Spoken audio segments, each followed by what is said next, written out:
আমরা আমরা অনুরোধ শুধু করব যে ভার্চুয়াল প্রাইভেট নেটওয়ার্কটা ব্যবহার করা ঝুঁকিপূর্ণ। অতএব ব্যক্তিগত নিরাপত্তা, ব্যক্তিগত সুরক্ষা এবং তথ্যের সুরক্ষা এই সবকিছু বিবেচনায় রেখে যেন ভার্চুয়াল প্রাইভেট নেটওয়ার্ক এটা ব্যবহার থেকে আমরা বিরত থাকি।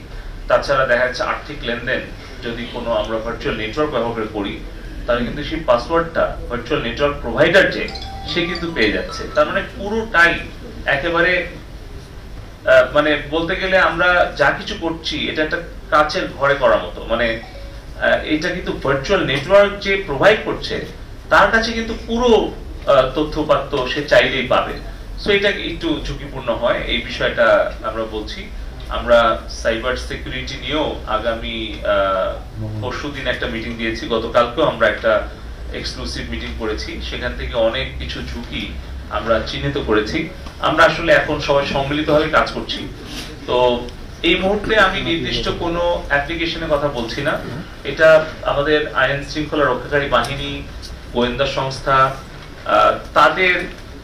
তাদের নির্দেশনা পরামর্শক্রমেই আমরা প্রযুক্তিগত সহায়তা দিচ্ছি। ফলে তাদের যখন যেখানে যে ধরনের সহযোগিতা প্রয়োজন হচ্ছে আমরা একসাথেই কাজ করছি সেখানে তাদেরকে সেই সহযোগিতা দেওয়ার জন্য। ফলে আমি নির্দিষ্টভাবে কোনো অ্যাপ্লিকেশন বা কোনো প্ল্যাটফর্ম বা কোনো ওয়েবসাইট আমি এই মুহূর্তে উল্লেখ করতে চাচ্ছি না।